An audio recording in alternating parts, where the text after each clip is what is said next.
कयामत आनी कब है? आइए यही सवाल सरकार दो आलम सल्लल्लाहु अलैहि वसल्लम से किया गया। ये बड़ा दिलचस्प सवाल है, पुरकशिश सवाल है। बहुत सारे लोग ये सवाल पूछते रहते हैं, इसकी खोज में लगे रहते हैं। आज कयामत किस महीने आएगी, किस दिन आएगी, किस तारीख आएगी, वो भी मैंने बयान करना है, मगर गौर से आपने सुनना है। नबी पाक से सवाल हुआ, प्यारे आका अलैहिस्सलाम से सवाल पूछा गया कि क़यामत कब आएगी। कुरान करीम में यही है, ये क्वेश्चन भी है। कुरान में फरमाया यसअलूनका अनिस्साअति अय्याना मुरसाहा, आपसे कयामत के मुतालिक सवाल करते हैं कि उसके कायम होने का वक्त कब है। सुभान अल्लाह। उस सवाल का जवाब रब्बे करीम ने कुरान में क्या इरशाद फरमाया, ला तअतीकुम इल्ला बग़तह। आसान तर्जमा कुरान कंजुल इरफान, तुम पर वो अचानक ही आ जाएगी। कयामत से पहले कोई अनाउंसमेंट नहीं होगा, कोई प्रेडिक्शन नहीं होगी, कुछ भी नहीं होगा। मगर एक चीज पता चल रही है कि कयामत जब आएगी तो लोग गफलत में होंगे। अभी आपने सुना ना कि कोई खाना खा रहा होगा, कोई कपड़ा ले रहा होगा, पता भी नहीं होगा। एवरीबडी वो अपनी चीजों में मशगूल होंगे, गफलत में होंगे। जब लोग इससे बिल्कुल गाफिल होंगे, अपनी मसरूफियत में होंगे, दुनियावी लगन में होंगे, कामों में मगन होंगे, कयामत की तरफ ध्यान ही नहीं होगा, उस वक्त कयामत आ जाएगी। गौर करें, क्या आज ऐसा वक्त नहीं है? किसको फिक्र है कयामत की? कौन तैयारी में लगा है कयामत की? आज तो लोग ऐसे जी रहे हैं जैसे मरना ही नहीं है। प्लानिंग्स हैं, डिटेल्स हैं, शेड्यूल्स हैं। कल ये करना है, परसों ये करना है, इस साल ये टारगेट अचीव करना है, 5 साल में ये करना है, 10 साल में ये करना है। उनसे पूछो सब कुछ करना है, मरना भी है कि नहीं? सब कुछ तैयारियां हैं कि इतना कमाना है, ये चीजें हासिल करनी है, दुनिया के ये मुल्क देखने हैं, फला फला काम करना है। अगर इस पूरी प्लानिंग में मौत कहाँ है? अगर बीच में से मुझे उठा लिया गया, मैं दुनिया से चला गया, तो फिर क्या होगा? क्या उसकी तैयारी है? कब्र की तैयारी है, आखिरत की तैयारी है, कयामत की तैयारी है। सारी जिंदगी खेल कूद, दुनिया के मजे। बड़ी तादाद इस वक्त दुनिया में ऐसे जी रही है कि ना आखिरत की फिक्र है, न कब्र की फिक्र है, न कयामत की फिक्र है। आला हजरत कहते हैं ना, दिन लहव में खोना तुझे, शब सुबह तक सोना तुझे। यानी दिन खेल कूद में गुजारना है, रात सोने में गुजारनी है। ना नमाजें हैं, ना इबादत है, ना तिलावत है, ना खौफ खुदा है। दिन लहव में खोना तुझे, शब सुबह तक सोना तुझे। शर्मे नबी खौफे खुदा, ये भी नहीं वो भी नहीं, कोई टेंशन, कोई फिक्र, कोई खौफे खुदा नहीं। अब आई कुछ बुजुर्गों के वाकयात सुने, उनको कयामत का कैसा ख्याल था। इबादत गुजार थे, नेकूकार थे, मगर किस तरह लरसते थे, किस तरह फिक्र थी उन्हें उस दिन की। सैयद अहमद हर्ब रहमतुल्लाह तआला अलैह अल्लाह पाक के नेक बंदे थे। आप सारी रात जागते रहते, इबादत करते रहते। बाज दफा लोग इसरार करते, यानी बार बार कहते कि आप सो जाइए, कुछ देर आराम कर लीजिए। आप फरमाते, जिसके लिए जहन्नम दहकाई जा रही हो, जन्नत सजाई जा रही हो, मगर वो ना जानता हो कि उसका ठिकाना कहाँ है। जहन्नम में जाना है या जन्नत ठिकाना है, भला उसको नींद कैसे आ सकती है? आप सोचिए, फिक्र कैसी है कि या तो जन्नत में जाना है या दोज़ख में जाना है। There is no third way, कोई तीसरा रास्ता तो नहीं है ना। दुनिया से जो भी जाएगा या तो जन्नत में जाएगा या जहन्नम में जाएगा। जिसको ये पता ही ना हो किधर जाना है, उसकी टेंशन का आलम क्या होगा। इतनी बड़ी हस्ती हैं, मगर कहते हैं नींद कैसे आ सकती है जिसको पता ही नहीं जाना किधर है, कहीं जहन्नम में ना डाल दिया जाओ। ये थे हमारे असलाफ, इस तरह आखिरत की तैयारी में जिंदगी गुजारते थे। वो लोग सोचें जो बिल्कुल गफलत में जिंदगी गुजार रहे हैं, कोई फिक्र नहीं है, ना नमाजें हैं, ना इबादत है, बल्कि ऐसे लोगों से आखिरत की, मौत की, कयामत की बात करो। हो सकता है इस वक्त भी कोई मेरा बयान सुन रहा हो, तो हो सकता है शैतान दिल में ख्याल डाले, या मौलाना साहब को क्या हो गया है, क्यों कयामत की बात कर रहे हैं, क्यों मरने की बात कर रहे हैं। बात करो तो भी उनको बुरा लगता है। अल्लाह के बंदो, हम बात नहीं करेंगे तुम मरने से बच जाओगे, हम जिक्र नहीं करेंगे तुम कयामत के दिन पेश होने से निकल जाओगे। कयामत की रिमेम्बरेंस का, कयामत को याद करने का कैसा शानदार निजाम हमारे कुरान करीम और शरीयत ने बनाया। हम रोजाना नमाज पढ़ें, बार बार सूरह फातिहा पढ़ें और हर रकात में पढ़ें, और उस सूरह फातिहा में बार बार कयामत को याद दिलाया गया, मालिकी यौमिद्दीन। कौन सा दिन, कौन से दिन का मालिक? यौमे जज़ा का मालिक, यानी कयामत के दिन का मालिक। पढ़ते हो ना, अल्हम्दुलिल्लाह रब्बिल आलमीन अर्रहमानिर रहीम मालिकी यौमिद्दीन, यौमे जज़ा का मालिक। याद रहे कि कयामत आने वाली है, मुझे पेश होना है, मुझे वहां की तैयारी करनी है। कैसा याद था बुजुर्गाने दीन को, है? एक बार हजरत उमर बिन अब्दुल अजीज, कितना बड़ा नाम है, इतनी बड़ी हस्ती है, आप एक मर्तबा रोने लगे। आपको रोता देखकर आपकी ज़ौजा मोहतरमा भी रोने लगी, बाद में दीगर घर वाले भी रोने लगे। कैसे लोग थे, इधर सारी सारी रात नाच गाने ढोल तमाशे, पूरी फैमिली नाच रही होती। ये तो सुना हमने कि फला के घर में सारी रात फिल्में ड्रामे गाने बाजे नाच गाने होते रहे। ये कैसा घराना है कि खुद भी रो रहे हैं, ज़ौजा भी रो रही, बच्चे भी रो रहे हैं। जब रोने का सिलसिला रुका तो फिर पूछा गया कि हुजूर आप रो क्यों रहे हैं, ये तो बताएं। घर वाले पूछते हैं अमीरुल मोमिनीन आप क्यों रो रहे हैं? तो फरमाया मुझे बारगाह इलाही में हाजिर होना याद आ गया, जिसके बाद कोई जन्नत में जाएगा तो कोई दोजख में। ये कहकर आपने चीख मारी और बेहोश हो। जरा सोचिए तो सही कि अगर आज ये ऐलान हो जाए कि आज रात को ये फैसला हो जाएगा कि कोई या तो जेल में जाएगा है, या तो किसी को महल दे दिया जाएगा है? हर किसी के बारे में आज रात ये फैसला होगा। बताइए वो रात कैसी गुजरेगी, वो दिन कैसा गुजरेगा कि पता नहीं सुबह में जेल में होऊंगा या सुबह में महल में होऊंगा। ना दुनिया की जेल ऐसी है जो जहन्नम की कैद है, वो तो तसव्वुर ही नहीं की जा सकता, कितना बड़ा अजाब है। या ना दुनिया के किसी महल में वो आसाइशें और बरकतें हैं जो जन्नत के खजानों में है। इतनी बड़ी नेमत या तो मिलेगी या इतनी बड़ी सजा मिलेगी। ऐसे शख्स को कितनी कोशिश करनी चाहिए अल्लाह को राजी करने के लिए। ऐसे शख्स को उस कयामत के दिन की तैयारी कितनी करनी चाहिए।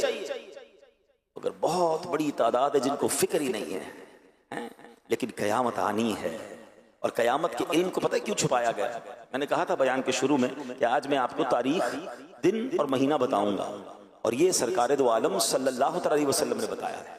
नबी पाक ने कयामत आने का दिन भी बताया, दिन फरमाया जुमे का दिन होगा। तारीख भी बताई, फरमाया 10 तारीख होगी। महीना भी बताया, वो महीना मुहर्रमुल हराम का होगा। सिर्फ साल नहीं बताया है, ठीक है, 10 मुहर्रम और जुमे का दिन होगा जब कयामत आएगी। और फरमाया क्यों नहीं बताया? इसकी वजह ये उलमा फरमाते हैं ताकि हम हर वक्त डरते भी रहें, कयामत की तैयारी में मसरूफ रहें, गाफिल ना हो जाएं। किसी साल भी आ सकती है, हमें तैयार रहना है। ऐ मेरे प्यारे इस्लामी भाइयों, हाँ, प्यारे आका अलैहिस्सलाम ने मुख्तलिफ मकामात पर मुख्तलिफ हदीसों में कयामत की निशानियां बयान की। कयामत से पहले ये बातें हैं जो हो जाएंगी, और उनमें से बहुत सारी निशानियां हो चुकी हैं। आज हम अपने बयान में कयामत की कुछ निशानियों के बारे में जानेंगे।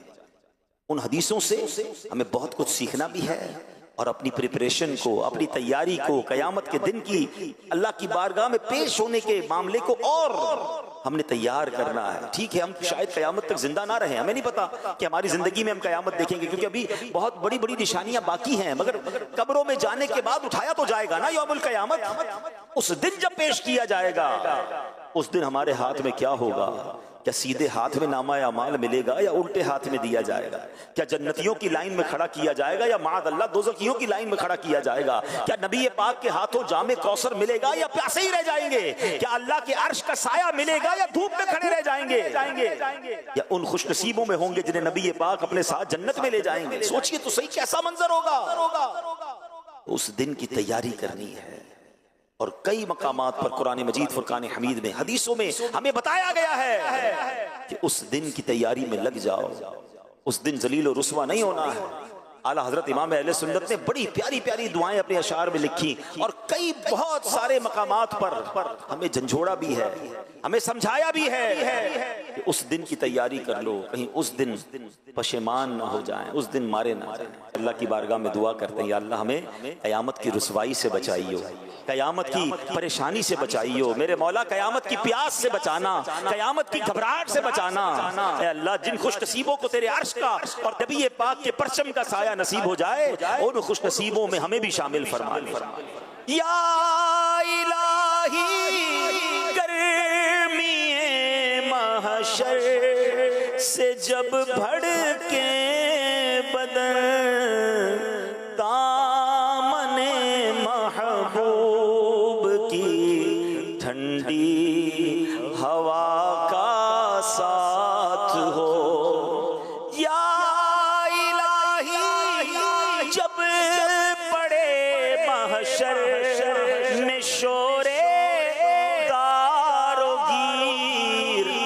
अमन देने वाले प्यारे पेशवा का साथ हो।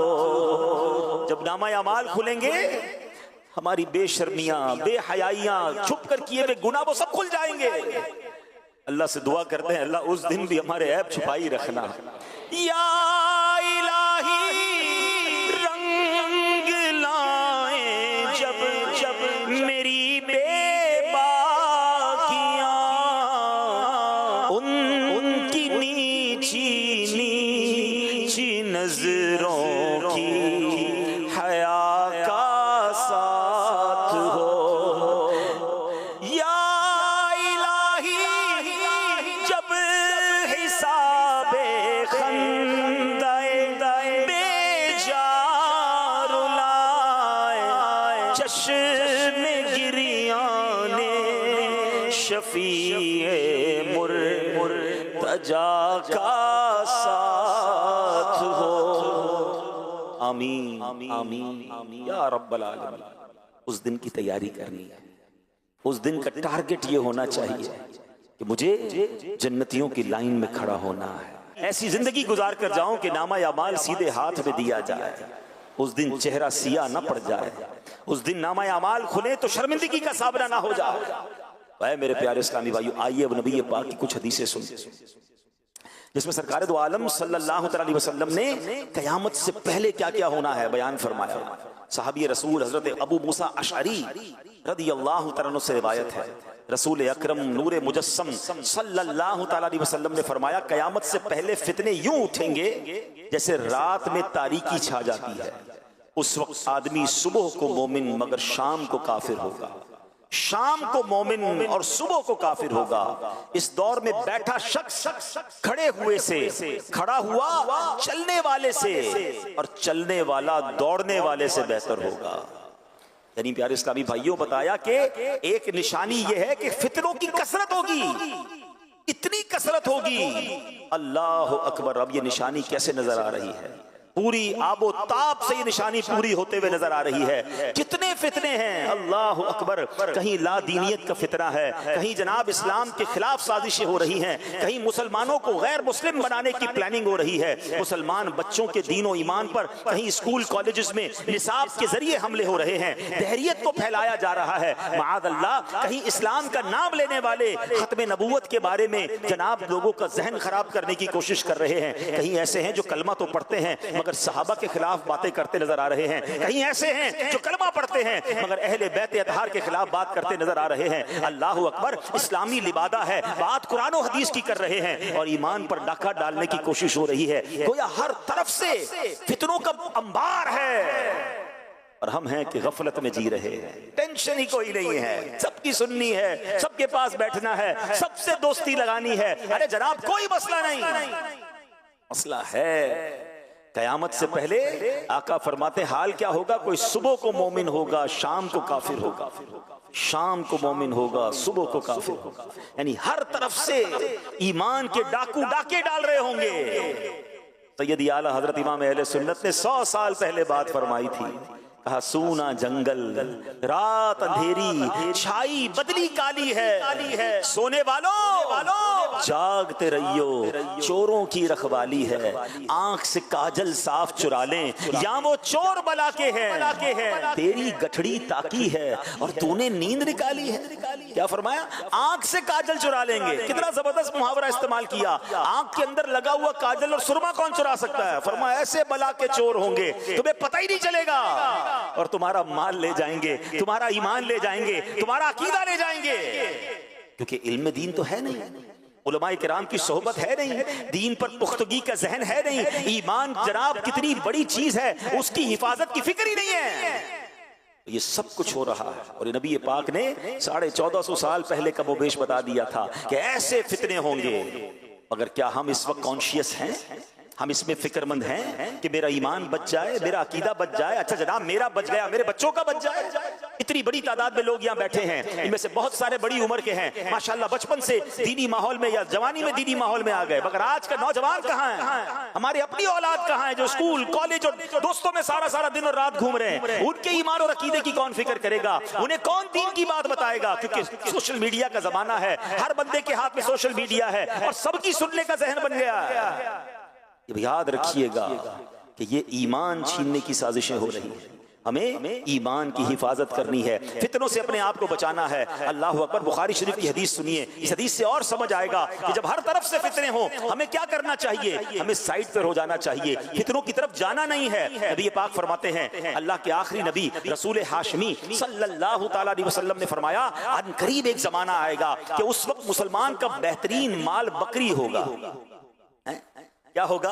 बकरी होगा, ताकि बकरियां लेकर पहाड़ों और बारिश की जगहों की तरफ निकल जाए और फितनों से अपना ईमान बचा ले। अल्लाह अकबर। इस हदीस के तहत उलमा फरमाते हैं इसका मतलब यह है कि कुछ बकरियां हों, गारों की तरफ जाए, वहीं बकरियां चराए, उसी के दूध से अपना गुजारा करे और अपना ईमान बचा ले, यानी फितनों वाली जगह से दूर चला जाए। अल्लाह अकबर। अब इससे हमें आज के दौर में क्या सीखने को मिल रहा है कि जहां फितना है, जहां ईमान के जनाब खिलाफ साजिशें हैं, वहां हमें जाना ही नहीं है। हमें उस गली में क्यों जाना है कि जनाब वहां दीन छीनने का, अकीदा छीनने का डर है। मगर कहते नहीं जनाब, मैं फलां को जरा सर्च तो करूं, उसे तो सुनूं, उसकी गली में जाऊं, उसकी बात तो सुनूं। हदीस क्या कह रही है कि बकरियां लेकर बंदा अकेला चला जाए, ईमान बचा ले। अगर आज दुनिया भर में ट्रैवल करना है, लोग उन मुल्कों में हिजरत करने के ख्वाब देख रहे हैं कि हम उन मुल्कों में जाएं, अपने बच्चों को भेजें ताकि थोड़े पैसे कमा कर लाए, थोड़ा जनाब दुनिया भर की डिग्रियां लेकर आए। अरे कभी सोचा कि बच्चा जाकर डिग्री तो ले आएगा, कहीं ईमान ना देकर आ जाए, यूरो और पाउंड्स तो लेकर आ जाएगा, मगर दीन और ईमान ना चला जाए। सबसे पहले ईमान है मेरे प्यारे साहब। दुनिया भर में सफर करने वाले, माइग्रेशन के ख्वाब देखने वाले, दुनिया भर के वीजों की लाइन में लगने वाले, एक बात का तो फैसला करो, जिस मुल्क में जा रहे हो, जिस इलाके में जा रहे हो, क्या वहां दीनदार लोग हैं? कहां वहां जाकर मेरा और मेरी औलाद का, मेरी आने वाली नस्लों का ईमान महफूज रहेगा? इसकी कोई टेंशन नहीं है। बताओ उधर पैसे कितने मिलेंगे, उधर जनाब करेंसी कितनी मिलेगी, उधर पासपोर्ट कितना जल्दी मिलेगा, सिर्फ ये सोचना है। बिल्कुल इसी तरह अपने कारोबार, अपनी दोस्तियां करते वक्त, अपनी रिश्तेदारियां करते वक्त सोचिए। लोग कहते हैं खानदान बड़ा है, बच्ची बहुत खुश रहेगी, बेटे की फला खानदान में शादी हो जाएगी, जहेज बड़ा अच्छा आएगा, ताल्लुकात बड़े मजबूत हो जाएंगे, बड़े बड़े खानदान से हमारा जनाब, बड़े कबीले और बड़े जनाब सिटी के लोगों से हमारा रिलेशन हो जाएगा, बड़े ओहदे वाले लोग हैं जनाब, बड़ा नाम है इनका। नाम बड़ा है, घर बड़ा है, गाड़ियां बहुत हैं, पैसा बहुत है, ईमान है कि नहीं, अकीदा दुरुस्त है कि नहीं, कोई नहीं पूछेगा, कोई नहीं सोचेगा।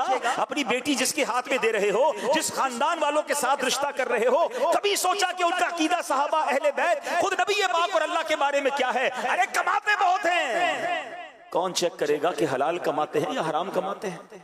अगर सूद का काम करने वाला है तो अल्लाह से जंग करने वाला है ना, है ना? हदीसों में सूद का काम करने वाला कौन है? जैसे उसने अल्लाह से जंग की। अरे जो रब से जंग कर रहा है तुम उससे रिश्ता कर रहे हो, उसने तो बर्बाद होना है। अल्लाह से जंग करके तो कोई नहीं जीत सकता ना। किसी को कोई टेंशन नहीं है। दुनिया का मनसब, दुनिया का पैसा, दुनिया का नाम, जनाब फेम चाहिए। पता है मेरा रिश्ता किससे हो गया है? ये बात करनी है, ये नाम चाहिए। ईमान की फिक्र कौन करेगा? ना करो ऐसा। काश ये बात हमारे जहन में बैठ जाए कि रिश्ता करना है, कारोबार करना है, किसी मुल्क में शिफ्ट होना है, इवन पाकिस्तान के किसी इलाके में मुझे माइग्रेट करना है, नया घर लेना है, पहले देखूं आशिकाने रसूल की मस्जिद करीब है कि नहीं, बच्चे पैदा होंगे तो मदरसा करीब है कि नहीं, जहां मेरे बच्चों का दीन, ईमान और अकीदा महफूज रहेगा। अरे आज मैं हूं, मेरे बच्चों को संभाल रहा हूं, कल मेरी आंखें बंद होनी है, मुझे दुनिया से जाना है, मेरे बाद मेरे बच्चों का क्या होगा, मेरे बच्चों के बच्चों का उस मुल्क और उस इलाके में क्या होगा, कोई नहीं सोच रहा। अच्छा आज अच्छे खासे दीनदार लोगों को कहें कि यार आप फलां के साथ उठते बैठते हैं तो आपका दोस्त बदअकीदा है, आपका दोस्त बेईमान है, आपका दोस्त माअल्लाह गुस्ताखे सहाबा या गुस्ताखे अहले बैत है, और जनाब नबी पाक के बारे में, दीन के बारे में उसकी ख्याल अच्छे नहीं है। तो लोग कहते हैं जनाब उसका अपना अकीदा, मेरा अपना अकीदा, मैं तो सिर्फ दोस्ती करता हूँ, हम साथ खाते पीते हैं, हमारा कारोबार है, हमारा उठना बैठना है। मुझे एक बात बताओ, आपके वालिदैन को कोई गालियां दे, आपके माँ बाप को कोई बुरा भला कहे, क्या उसके साथ भी ऐसी दोस्ती लगाओगे? नहीं, उसका तो मैं मुंह देखना पसंद ना करूं हैं। और सहाबा और अहले बैत के बारे में कैसी भी कोई बात कर ले, मेरा दोस्त बन सकता है? मिलना नहीं कयामत के दिन, सहाबा को मुंह नहीं दिखाना है, इमाम हुसैन के कदमों में जाना नहीं है, पंजतन पाक की गुलामी नहीं इख्तियार करनी। क्या करोगे ये दोस्तियां? यानी इतना इतना सब कुछ हल्का हो गया हमारे लिए कि दीन, ईमान, अकीदा, बिलीव्स कुछ भी नहीं, सिर्फ दुनिया की दोस्ती, सिर्फ थोड़े पैसे, सिर्फ थोड़े ताल्लुकात। नहीं मेरे प्यारे इस्लामी भाई, सबसे पहले ईमान है। और याद रखिएगा, सोहबत असर लाती है। हाँ, बुरी सोहबत तुम्हें बुरा बना देगी, अच्छी सोहबत तुझे अच्छा बना देगी। अच्छों के साथ बैठें, आशिकान रसूल के साथ बैठें, खौफे खुदा वालों के साथ बैठें, मजबूत मुसलमानों के साथ जिनका अकीदा और ईमान मजबूत है, उनसे दोस्ती करनी है, उनसे रिश्ता करना है, उनके साथ रहना है। हदीस पाक में तो फरमाया, दुनिया वालों को छोड़ के गार में चला जाए, बकरियां लेके चला जाए, ईमान बचाए। हम ये तो नहीं कर रहे इस दुनिया में, लेकिन कम से कम बुरे लोगों से तो अलग हो जाएं, बुरे माहौल से तो अलग हो जाएं। और ये फितरों का दौर आ चुका है। हमें नहीं पता कि हमारे घर में, हमारी फैमिली में सबके पास मोबाइल है, कौन अपने मोबाइल पर क्या देख रहा है और किस तरह उसका ईमान छीना जा रहा है। सोने वालों, जागते रहियो, चोरों की रखवाली है। खुदा की कसम, इस पुरफितन दौर में दावत इस्लामी एक ऐसी छतरी है, एक ऐसी अम्ब्रेला है। काश मैं अपने फैमिली, अपने बच्चे, अपने घर वालों को लेकर बस इस माहौल की, इस खूबसूरत छतरी के, अमीर अहले सुन्नत के फैजान की छतरी के नीचे आ जाऊं कि मेरा भी ईमान बच जाए, मेरे बच्चों का ईमान भी बच जाए, ये इसी माहौल में पले बढ़े, मेरी नस्लें भी यही रहें, ताकि किसी तरह आने वाली नस्लों के ईमान पर भी कोई ईमान का डाकू डाका ना डाल सके। ये करना किसकी जिम्मेदारी? हम सब की जिम्मेदारी है। हम ये तो फिक्र करते हैं कि जनाब घर बचा रहे, पैसे बच जाएं, अपनी प्रॉपर्टी महफूज रहे, हर चीज की हिफाजत की फिक्र करते हैं। सबसे पहले ईमान की हिफाजत की फिक्र करनी होगी। ऐ मेरे प्यारे इस्लामी भाइयों, कयामत की ये निशानी हमारे दरमियान है, हमें सोचना होगा। आइए एक और कयामत की निशानी सुनते हैं। बुखारी शरीफ की हदीस है, रसूल ज़ीशान मक्की मदनी सुल्तान सल्लल्लाहु अलैहि वसल्लम ने फरमाया, कयामत की निशानियों में से है, इल्म उठ जाएगा, जहालत आम हो जाएगी। अल्लाह अकबर, क्या ये निशानी नहीं आ गई है? कैसा इल्म उठ गया है? हकीकी इल्म कहाँ है? कौन कुरान पढ़ रहा है? कौन कुरान का तर्जमा और तफसीर पढ़ रहा है? कितने लोग हैं जो हदीस का इल्म जानते हैं? कितने लोग हैं जो किताबों से दोस्ती रखते हैं? आज किसके पास टाइम है जनाब? सारी रात सोशल मीडिया पे गुजारने के लिए वक्त है। मोबाइल हाथ में दे दो, बैटरी खत्म हो जाएगी, पैकेज खत्म हो जाएगा, मोबाइल छोड़ने के लिए तैयार नहीं है। लोगों की आंखें और कान खराब होने लग गए हैं, इतना मोबाइल इस्तेमाल करना है। मुझे थोड़े अरसा पहले एक साहब मिले, अरबोपति हैं जनाब, बैरून मुल्क में रहते हैं, उनके हाथ पे पट्टी बंधी हुई थी। तो मैंने कहा खैरियत तो है, क्या हो गया? कहा डॉक्टर ने बताया मेरा इतना मोबाइल फोन का यूजेज है कि मेरे जो अंगूठे हैं और मेरी जो ये शहादत की उंगली है, इस पे जनाब दर्द होने लग गया है। उसने मुझे नई बात बताई और मैंने भी बाद में गौर किया, बात तो ठीक कह रहा है अंगूठा जो है ना, रब ने क्यों बनाया, इसका बहुत ज्यादा यूज नहीं है। आप देखिए हमारे पूरे दिन में हमारे अंगूठे का पहले इतना इस्तेमाल नहीं होता था, मगर जब से मोबाइल आया है, हर वक्त जिसने मोबाइल यूज करना है, सबसे ज्यादा जो इस्तेमाल हो रहे हैं वो थम्स इस्तेमाल हो रहे हैं। कहते मेरे थम्स में दर्द होने लग गया, पता चला कि इसके साथ कोई नस है, उसको प्रॉब्लम आने लग गई है। उन्होंने मना कर दिया है मुझे मोबाइल फोन को, अब मैं दूसरी उंगलियों से मोबाइल फोन यूज कर रहा हूं। यानी इतना यूजेज हो गया है कि लोगों की बॉडी के अंदर चेंज आने लग गया है। इंसान इस मोबाइल के साथ, गैजेट्स के साथ इतना यूज्ड टू हो गया है, लेकिन कुरान के साथ, इल्म के साथ, दीन के साथ, शरीयत के साथ, बेसिक्स ऑफ दीन नॉलेज नहीं, दीन की नॉलेज नहीं पता है। नमाज पढ़ रहे हैं, नमाज के फर्ज कितने नहीं पता, नमाज की शराइत कितनी नहीं पता। अच्छा वुजू रोज कर रहे हैं तो वुजू के फराइज नहीं पता। मुसलमान बालिग हो गया, अब गुस्ल करना जरूरी है, अब जब भी उसको गुस्ल की जरूरत है, वाजिब हो गया गुस्ल, तो प्रॉपर गुस्ल नहीं करेगा तो जनाब पाक नहीं होगा। गुस्ल के फराइज नहीं पता, घर में किसी की मैयत हो जाए, जनाजा पढ़ना नहीं आता, मैयत को गुस्ल देना नहीं आता, जो बेसिक्स हैं। मैं बहुत डीपली नॉलेज की बात ही नहीं कर रहा। कुरान पढ़ना है, तलफ्फुज़ दुरुस्त नहीं है, मखारिज ठीक नहीं है, और जनाब दुनिया भर की नॉलेज है, दुनिया भर के सॉफ्टवेयर हैं, सारी रात मोबाइल पर बैठना है। अब तो मोबाइल थक जाता है, बताता है कितना यूज कर लिया है। इतना टाइम इसके लिए है, दुनिया के लिए है, घूमने फिरने के लिए, स्पोर्ट्स के लिए है, सियासत के लिए है। टाइम नहीं है तो इल्म के लिए नहीं है। बताओ ना, ये कयामत की निशानी कैसे पूरी होती जा रही है कि इल्म उठ जाएगा और जहालत आम हो जाएगी। कुरान मजीद फुरकान हमीद में बनी इसराइल के वो लोग जो गुमराह हुए, उनको ईमान नसीब नहीं हुआ, उसके बारे में कुरान क्या फरमाता है? रीजन क्या बयान किया कुरान ने? एक सबब बयान किया, वमिनहुम उम्मियून ला यअलमूनल किताब इल्ला अमानी।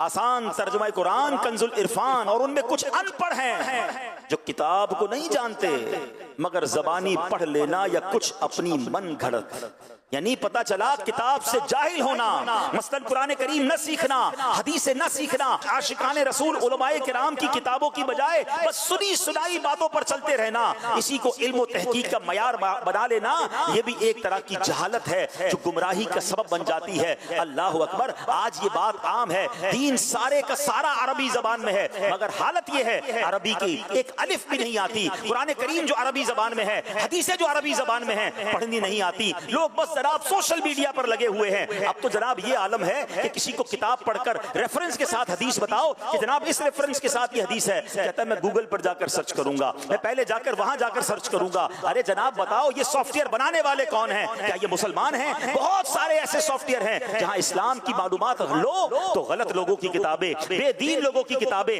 माअल्लाह कुरान पाक तहरीफ शुदा कुरान में चेंज करके वो डाले गए सोशल मीडिया पे ताकि आज का नौजवान कुरान सर्च करे तो कुछ और नजर आ जाए। अल्लाह अकबर। ये भी ख्याल नहीं है कि सर्च भी करना है तो जनाब कौन सी ऐसी वेबसाइट्स हैं, कौन से ऐसे सोशल मीडिया प्लेटफॉर्म्स हैं जहां मुझे ऑथेंटिक और सेहतमंद और बिल्कुल मुस्तनद मवाद मिलेगा, जहां से मुझे आशिकान रसूल उलमा की किताबें पढ़ने को मिलेंगी। नहीं जनाब, जो सर्च करके गूगल ने बता दिया, जो सर्च करके मसला मिल गया। अब पता चला कि मुफ्ती साहब से नहीं पूछना है, इंटरनेट से पूछना है कि बताओ आज मैंने नमाज में क्या पढ़ना है, बताओ मेरे साथ ये मामला हो गया है, और जो जवाब आ गया उस पर अमल करना है। अल्लाह अकबर। इतना दीन सस्ता कर दिया। इस तरह दीन के साथ हम क्यों कर रहे हैं? नहीं मेरे प्यारे इस्लामी भाइयों, हमने कुरान सुना कि बनी इसराइल के जो लोग गुमराह हुए उनकी एक वजह यह थी कि उनके पास किताब का इल्म नहीं था, अनपढ़ थे, और जनाब उन्होंने सुनी सुनाई बातों को और जहालत की बातों को आगे बढ़ाया। हमें मुस्तनद उलमा से मरबूत होना है, हमें तिलावत कुरान करनी है, हमने हदीसें पढ़नी है, हमने कुछ न कुछ अपने आप को इल्म दीन की तरफ लाना है। कयामत की इस निशानी से जो हर तरफ फैलती जा रही है, हमने ये सबक लेना है कि हमने जाहिलों में से नहीं बल्कि इल्म दोस्त लोगों में से होना है। आजकल लोग एक जुमला कहा करते हैं कि जनाब फैमिली में एक डॉक्टर होना चाहिए, खानदान में एक वकील होना चाहिए। सच बताऊं, फैमिली में एक आलिम दीन होना चाहिए। हाँ, खुश नसीब है वो फैमिली, खुदा की कसम खुश नसीब है वो बाप जिसका बेटा आलिम है, जिसकी बेटी आलिमा है। खुश नसीब है वो बाप जिसके घर में कोई एक हाफिज कुरान है। ऐसे अल्हम्दुलिल्लाह कितने खानदान दावत इस्लामी में मिलते हैं। कभी कभी तो रश्क आता है, एक बाप है, 3 बेटे हैं, तीनों आलिम दीन हैं। एक बाप है, 4 बेटे हैं, चारों आलिम दीन हैं। एक बेटा दारुल इफ्ता में है, कोई बेटा इमामत कर रहा है, कोई बेटा दीन का काम कर रहा है। कितना खुश नसीब है वो वालिद जिसके घर में बेटी आलिमा है। अल्लाह अकबर। हदीसों में आप फजाइल तो पढ़ें यार। दुनिया में कितनी लोग डिग्रियां लेने के लिए दिन रात भाग रहे हैं। यकीनन दावत इस्लामी वाले दुनियावी तालीम के खिलाफ नहीं है, मगर मुझे एक बात तो बताएं, पहले तो मैं मुसलमान हूं ना, मैंने नबी पाक का कलमा पढ़ा है। अरे जितनी कोशिश बच्चे की डिग्री के लिए करते हैं, जितनी कोशिश बच्चे को दुनिया की तालीम के लिए करते हैं, थोड़ा तो इल्म दीन सिखा दो। याद रखिएगा, मरने के बाद मेरा कोई बच्चा MBBS की किताब खोलकर, लॉ की बुक खोलकर या दुनिया की PhD की डिग्री लेकर मुझे इसाले सवाब नहीं करेगा। अगर मेरे बच्चे को कुरान पढ़ना आता होगा, अगर मेरी औलाद को हदीस और जनाब दुरूद पाक और दीन की बातें आती होंगी, तो वो मुझे मरने के बाद दुआओं में याद रखेंगे। मैं आपको एक सही मशवरा देना चाहता हूं, कम से कम एक काम कर दो, अपनी औलाद को जीते जी नमाजी बना जाना। खुश नसीब है वो वालिदैन जिसके बच्चे नमाजी हैं। बाद में आपके बच्चे बेशक अलग से आपके लिए दुआ करें ना करें, अगर मेरा बेटा नमाजी है, मेरी बेटी नमाजी है, सुनो, जब वो नमाज पढ़ेंगे ना, वुजू के आलम में किबला रू होकर अल्लाह की बारगाह में अत्तहियात में बैठकर रोजाना फजर में मेरे लिए दुआ करेंगे, रब्बना ग़फ़िरली वली वालिदैया वलिल मुअमिनीना यौम यक़ूमुल हिसाब। जब ज़ोहर की नमाज पढ़ेंगे, इतनी बार कायदा अखीरा में बैठेंगे, फिर मेरे किबला रू बैठेंगे, फिर बावुजू होंगे, मेरा बेटा मेरे लिए दुआ कर रहा होगा, अल्लाह मेरे मरहूम वालिद को बख्श दे। जब वो असर पड़ेगा दुआ करेगा, मगरिब पढ़ेंगे दुआ करेंगे, इशा पढ़ेंगे, जितनी रकअतों में कायदा आखिरा करेंगे, हर बार वालिदैन के लिए दुआ हो रही है। अरे इससे बढ़कर बाप को क्या चाहिए, इससे बढ़कर माँ को क्या चाहिए कि बच्चा नमाजें पढ़ी जा रहा है और कब्र में उसके लिए सवाब के तोहफे पहुंच रहे हैं कि तेरा बेटा तेरे लिए दुआ कर रहा है, तेरी बेटी दुआ कर रही है। नहीं नहीं, आज हमें नमाजों की कहाँ फिक्र है। अरे माँ बाप खुद नमाज नहीं पढ़ रहे, उनको क्या फिक्र कि फजर की नमाज बच्चों ने पढ़ी के नहीं, जोहर पढ़ी के नहीं, असर पढ़ी के नहीं जनाब पैसे कितने लाया, डिग्री कौन सी हासिल की। लोग बताते हैं मेरा बेटा जनाब फलां सॉफ्टवेयर मोबाइल दो, अभी आपके मोबाइल में चीजें इंस्टॉल कर देगा। बड़ी अच्छी बात है, टेक्नोलॉजी आनी चाहिए, मगर क्या आपका बेटा कुरान पढ़ना जानता है? क्या आपकी औलाद कुछ हदीस के बारे में जानती है? सच्ची बात तो यह है, खुश नसीब वालिद कौन है पता है आपको? वालिद का हक है कि मरने के बाद उसका जनाजा उसका बेटा पढ़ाए। कितना खुशनसीब होगा वो वालिद कि उसका जनाजा हो और उसका बेटा उसका जनाजा पढ़ाए। आता हो ना पढ़ाने, उस काबिल हो कि वो जनाजा पढ़ाए, वालिद को कांदा दे, सुन्नत के मुताबिक कब्र में उतारे। माँ का इंतकाल हो तो बेटी उसे गुस्ल दे। बताइए ऐसी औलाद कर ली तैयार हम कि हमारे जाने के बाद हमारी औलाद हमारा जनाजा पढ़ा सके, हमारी औलाद हमें कब्र में उतार सके, हमारी औलाद हमें इसाले सवाब कर सके। प्लीज इल्म दीन की तरफ आइए, खुद भी आइए, अपनी औलाद को भी लाइए, अपने घर वालों को भी लाइए। सुभान अल्लाह। फिर देखें दावत इस्लामी का माहौल, क्या इल्म दीन फैलाने का काम किया, किताबें लिखी गई, मदारिस बनाए गए, जामियातुल मदीना बनाए गए, ऑनलाइन मदरसे और जामियात बना दिए। दुनिया भर में जो लोग मुझे सुन रहे हैं, आप प्रैक्टिकली किसी मदरसे में नहीं जा सकते, प्रैक्टिकली जरा फिजिकली नहीं जा सकते, फैजान ऑनलाइन एकेडमी आपके लिए मौजूद है। ऑनलाइन अपनी मर्जी के टाइम के मुताबिक। मैं साउथ अफ्रीका में एक फैमिली से मिला, अल्लाह अकबर, उस घर में गालिबन 17-18 लोग थे, दादा भी थे, पोते भी थे, औरतें भी थी, मर्द भी थे। फरमाया उन्होंने 18 के 18 लोग सारे के सारे फैजान ऑनलाइन एकेडमी के स्टूडेंट हैं।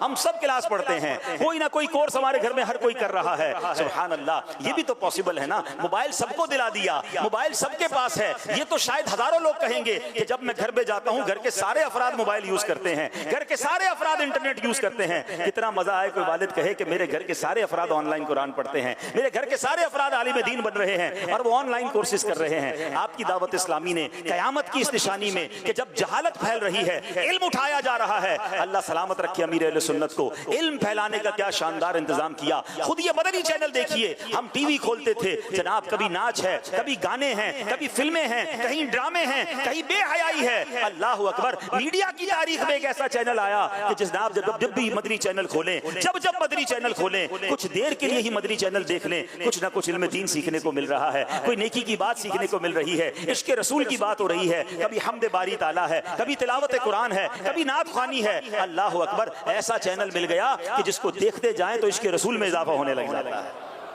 अल्हम्दुलिल्लाह ज़राए हैं, आज के दौर में भी हैं, हम इससे फायदा हासिल करने वाले बने, इससे मुस्तफीज होने वाले बने। अब आइए एक और हदीस सुनते हैं। क़यामत की निशानियां तो बहुत सारी हैं, ज़ाहिर है आज के एक बयान में मैं सारी निशानियां तो नहीं बयान कर सकूंगा, मगर जो बयान करता जा रहा हूं और उसके तहत जो मदनी फूल सुन रहे हैं उसको अपने दिल के मदनी गुलदस्ते में सजाते जाइए। अब जो निशानी बयान करने जा रहा हूं ना, ये भी बड़ी बहुत ज़्यादा आम हो गई है। नबी पाक अलैहिस्सलाम फरमाते हैं, बुखारी शरीफ की हदीस है, हज़रत अबू हुरैरा रज़ियल्लाहु तआला अन्हु हदीस के रावी हैं, अल्लाह पाक के आखिरी नबी मोहम्मद अरबी सल्लल्लाहु तआला अलैहि वसल्लम ने फरमाया, लोगों पर एक ऐसा ज़माना आएगा कि आदमी को इस बात की कोई परवाह ना होगी कि उसने माल हलाल जरिए से हासिल किया या हराम जरिए से। मशहूर मुफस्सिर कुरान मुफ्ती अहमद यार खान नईमी रहमतुल्लाहि तआला अलैह इस हदीस की शरह में फरमाते हैं, यानी आखिर ज़माने में लोग दीन से बेपरवाह हो जाएंगे, पेट की फिक्र में हर तरह फंस जाएंगे, आमदनी बढ़ाने, माल जमा करने की फिक्र करेंगे, हर हराम व हलाल लेने पर दिलेर हो जाएंगे, जैसा कि आजकल आम है। अल्लाह अकबर। बड़ा गौर कीजिए, ये क़यामत की निशानी तो सब आंखों से देख रहे हैं। टेंशन किसको है? रिश्वत ले रहा है कोई सूद ले रहा है, कोई नाप तोल में कमी कर रहा है, जो मुलाजिम है वो नौकरी करते हुए डंडी मार रहे हैं, आते नहीं मगर हाजिरी लगाते हैं, देर से आते हैं मगर पहले का टाइम लगाते हैं, किसी तरह बाहर काम से जाते हैं तो ज्यादा टाइम गुजार कर आते हैं, फिर कोई बहाना लगाते हैं। याद रखिए, मुलाजिम को भी अपना वक्त पूरा देना होगा। अगर बगैर किसी शरई मजबूरी के या शरई इजाजत के जनाब उसने वक्त कम दिया और इसकी बाकायदा पूरे मसाइल हैं, हो सकता है उसकी रोजी भी हराम हो जाए, झूठ बोलकर जनाब छुट्टियां ली जा रही हैं। कितने ऐसे मामलात हैं, किसी को टेंशन नहीं है जनाब, किस तरह हराम कमाने का जहन बन गया है। अब मोबाइल फोन पर तरह तरह की स्कीमें हैं, कोई सोच नहीं रहा कि मैं इसको क्लिक करूंगा, जनाब कोई कहता है इसको क्लिक कर दो, इस एप्लीकेशन पर इतने पैसे डालो, इतने मिल जाएंगे। एक बार भी दिमाग में ख्याल नहीं आता कि ये हलाल है या हराम है। किसी मुफ्ती साहब से तो पूछ लूं, बस पैसे आएंगे ना, बढ़ जाएंगे ना, बस बताओ कैसे आएंगे। हर तरफ एक ही शोर है कि कैसे पैसे मिले, स्कीमें चल रही हैं। किसी को कोई टेंशन नहीं है। सूद का नया नाम करके, सूद की नई पैकिंग करके तरह तरह की कंपनियां मार्केट में आ गई, किसी को टेंशन नहीं। कारोबारी लोगों से बोलो झूठ क्यों बोलते हो, कहते हैं मैं अकेला क्यों ना बोलूं, पूरी मार्केट झूठ बोलती है, मेरा माल कैसे बिकेगा। अरे भाई मिलावट क्यों करते हो, अरे सिर्फ अकेला थोड़ी कर रहा हूं, सारे मिलावट कर रहे हैं, किसी को टेंशन नहीं। और यही तो कयामत की निशानी नबी पाक ने फरमाई ना, माल की फिक्र होगी, कोई नहीं सोचेगा कि हलाल से कमा रहा है या हराम से कमा रहा है। ए हराम कमाने वालों, याद रखिए जिसके पेट में हराम का लुकमा जाता है ना, 40 दिन तक उसकी दुआएं कबूल नहीं होती, इबादतें कबूल नहीं होती। लोग कहते हैं कि यार दुआ कबूल नहीं हो रही, टेंशन खत्म नहीं हो रही, बरकत नहीं हो रही, घर में टेंशनें बहुत हैं, पैसे बहुत हैं, सुकून नहीं है। सोचो तो सही, हलाल है या हराम है। आप अपने बच्चों को कोई हराम तो नहीं खिला रहे। एक बार हज़रत मूसा नबीना वालेकुम ने एक शख्स को देखा, रो रो कर अल्लाह की बारगाह में दुआ कर रहा था, या अल्लाह या अल्लाह या अल्लाह पुकार रहा था रब। हजरत मूसा तो कलीमुल्लाह, अल्लाह की बारगाह में अर्ज की, या अल्लाह इसकी दुआ कबूल कर ले, इतना रो रहा है। इरशाद बारी हुआ, ए मूसा ये इतना रोए कि रोते रोते मर जाए, इतने हाथ उठाए कि इसके हाथ आसमान को छू जाए, मैंने इसकी दुआ कबूल नहीं करनी। अर्ज की मौला क्या वजह है, इतना रो रहा है, इसकी दुआ कबूल क्यों नहीं होगी। इरशाद हुआ, ए मूसा ये जो खाता है वो हराम है, ये जो पहनता है वो हराम है, कमा लो हराम। अगर अल्लाह ही नाराज हो गया तो क्या करेंगे इस पैसे का। शिफा तो रब ने देनी है ना, पैसे तुम्हारे पास हो और बीमारियां घर में हो, पैसा बहुत सारा हो, सुकून भी तो रब ने देना है, सुकून ही चला गया तो क्या करोगे। यही पैसा कब्र में आग बन गया तो क्या करोगे। शैतान दिमाग में ख्याल डालता है थोड़े हराम कमा लो, थोड़े झूठ बोलकर कमा लो, फिर सदका दे देंगे, खैरात कर लेंगे, गरीबों की मदद कर लेंगे। ये शैतान ने बड़ा खतरनाक बार खेला है। लोग समझते जरा बराबर हो जाएगा, नहीं होगा बराबर। याद कर लो अल्लाह पाक है और पाक माल ही कबूल फरमाता है, हराम का सदका कबूल नहीं। अल्लाह को हमारे सदकों की जरूरत थोड़ी है। लोग कहते हैं मैं गलत काम करता हूं मगर गरीबों की बड़ी मदद करता हूं, अल्लाह को कोई जरूरत नहीं है आपकी इस नेकी की। आप हराम कमा कर रब को नाराज कर रहे हैं। हलाल थोड़ा भी हो अल्लाह उसमें कैसी बरकत डालता है। आइए मैं आपको एक वाकया सुनाता हूं। मुल्ला जीवन रहमतुल्लाहि तआला अलैह एक बड़े आलिम थे, मुगलिया सल्तनत के, अपने जमाने के मुजद्दिद औरंगजेब आलमगीर के उस्ताद थे रहमतुल्लाहि तआला। एक मरतबा औरंगजेब आलमगीर ने अपने उस्ताद की घर पर दावत की, घर पर बुलाया, बड़ी इज्जत से पेश आए। बादशाह भी थे और उस्ताद साहब आए थे, यानी बादशाह के उस्ताद थे आप। मगर बादशाह ने 2 आने, दुवन्नी कहते थे उस जमाने में, दुवन्नी जो है मुल्ला जीवन को दे दी। हालांकि बादशाह तो बहुत सारा माल दे सकता था। तो अब उस जमाने में, अब आज के दौर में तो आने नहीं है, मतलब 1 रुपए में 16 आने थे, 1 रुपए के 16 आने बनते थे, उसमें से 2 आने दिए अपने उस्ताद साहब ने। कुछ नहीं कहा, चले गए। थोड़े अरसे बाद औरंगजेब को पता चला कि मुल्ला जीवन तो बड़े पैसे वाले हो गए, मालदार हो गए। हैरान हुआ कि उस्ताद साहब तो बड़े गरीब से थे और इतने पैसे कैसे आ गए। बड़ा मतलब उन्होंने नया घर भी बना लिया है, बड़े अमीर हो गए। तो मुल्ला जीवन के पास अब बादशाह खुद गए। तो मुल्ला जीवन कहते हैं कि आपने जो मुझे 2 आने दिए थे ना, उसमें अल्लाह ने बड़ी बरकत डाल दी, देखो मैं कितना अमीर हो गया। वो शागिर्द थे और बादशाह भी थे। कहते उस्ताद साहब मैं आपको बताऊं ये पैसे मैंने आपको कौन से वाले दिए। अपने बंदे को कहा जाओ फला जगह से बनिया जो गल्ले का ताजिर है उसको लेकर आओ। वो उसको बुलाया तो बादशाह का हुक्म हुआ कि कहा कि 1 साल में तुमने किस किस को पैसे दिए, खाता खोल कर बताओ। वो पैसे बताता रहा कि मैंने पूरे साल का हिसाब दिया। उसने कि फलां जगह इतने पैसे दिए, फलां बंदे को इतने दिए, फलां से इतने लिए। करते करते उसके रजिस्टर में एक पेज आया, वो कहता है कि 2 आने मैंने किसी को दिए। का किसको दिए बताओ। का बंदे का नाम नहीं पता, एक नामालूम बंदा था। उसका वाकया सुनाओ, कौन है वो। तो कहता है बादशाह सलामत, मसला यह है कि एक बार मेरे घर की छत टपकने लगी, शदीद बारिश थी, रात का वक्त था, मैं बड़ा परेशान था।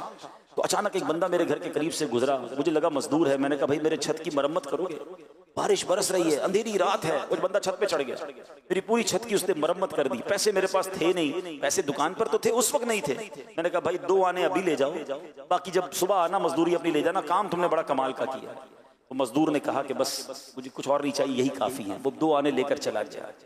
अब बादशाह ने कहा ठीक है आप वापस चले जाओ। वो गल्ले का ताजर वापस चला गया।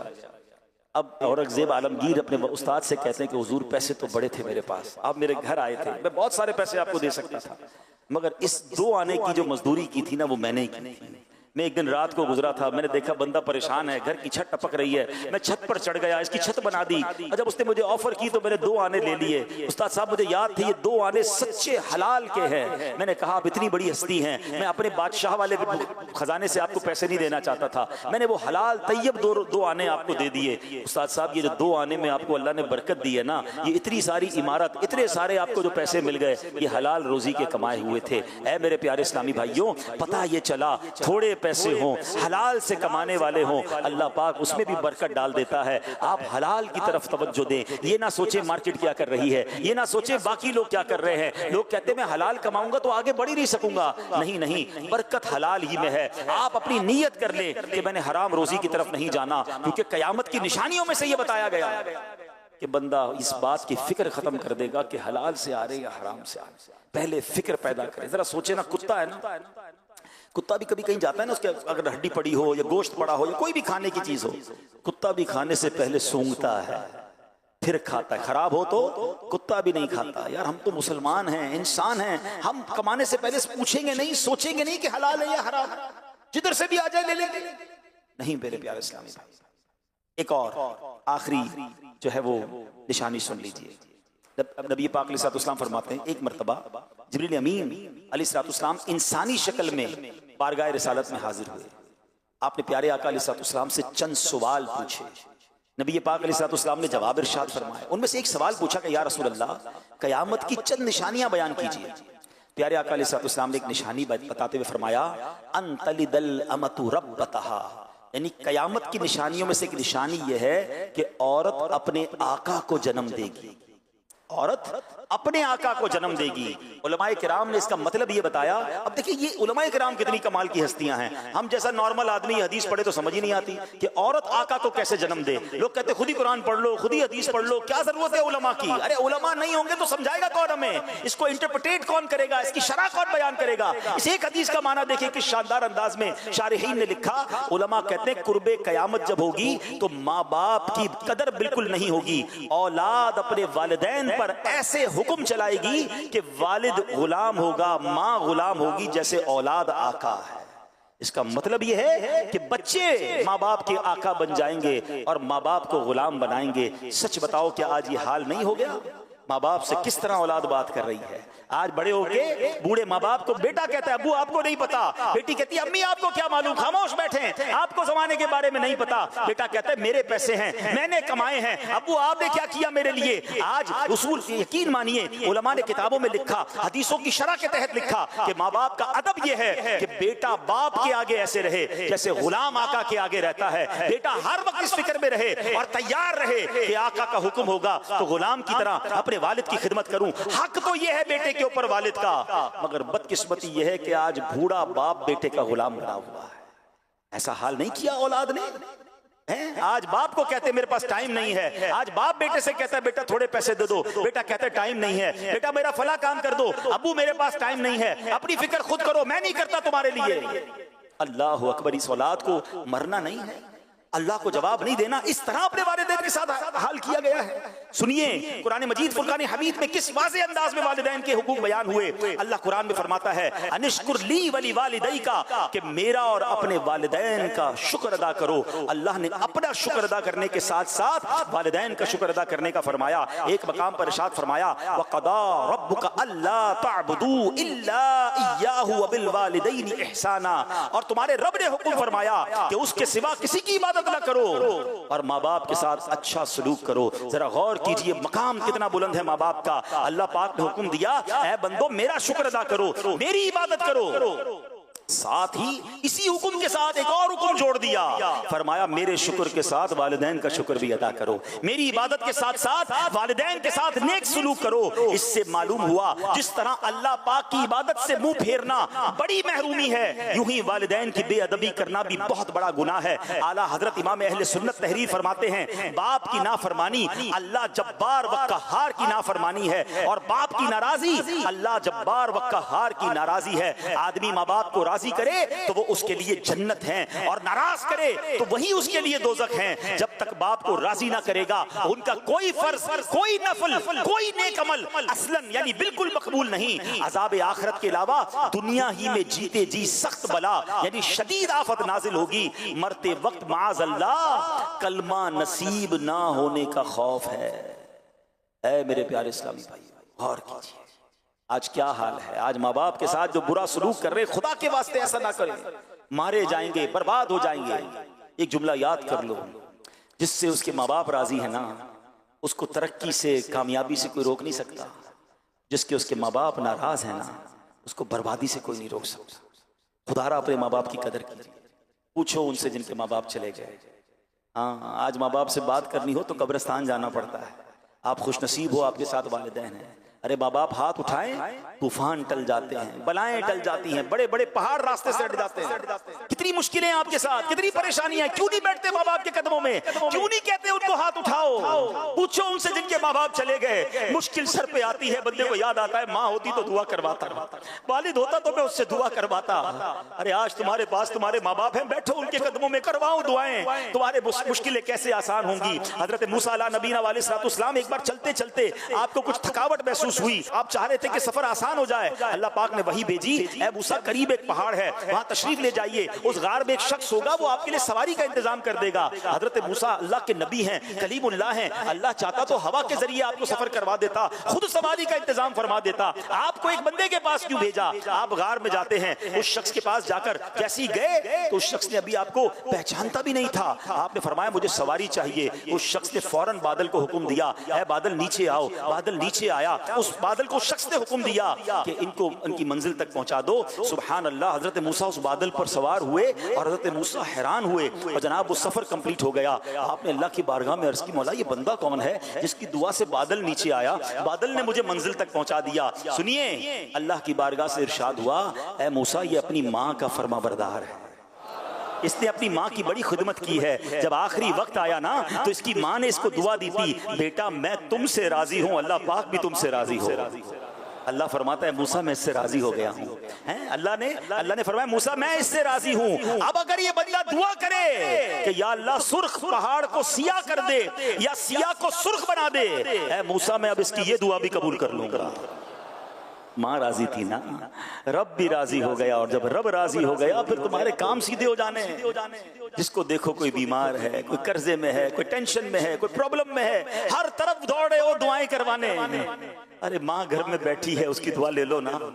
वालिद घर में है, जाओ ना उसके पास, पैर दबाइए उनके, उनकी खिदमत कीजिए, माफी पहले तो मांगिए उनसे। कितनी बुलंद आवाज में बातें की हैं, कितना झाड़ा है अपने माँ बाप को, कितना बुरा भला कहते हो। दोस्तों के लिए टाइम है, वालिद के लिए टाइम नहीं है। खुदा की कसम, सवाब का अंबार है तुम्हारे घर में। हदीस पाक के अल्फाज हैं, जो बेटा जो औलाद अपने माँ बाप को मोहब्बत की निगाह से देखे, हदीस पाक का मजमून है, नबी पाक फरमाते हैं जो औलाद अपने माँ बाप को मोहब्बत की निगाह से देखे अल्लाह मकबूल हज का सवाब अता फरमाता है। अल्लाह अकबर। सहाबी रसूल ने पूछा, व इन नज़रा कुल्ला यौमिन मिअता मर्रतिन, या रसूल अल्लाह कोई 100 बार दिन में देख ले। अरे माँ बाप तो घर में है ना, जितनी बार चाहे देखें। अल्लाह अकबर। नबी पाक ने क्या फरमाया, अल्लाह अकबर व अतयब, अल्लाह बहुत बड़ा और पाक है, यानी कोई 100 बार देखे अल्लाह 100 हज का सवाब अता फरमाता।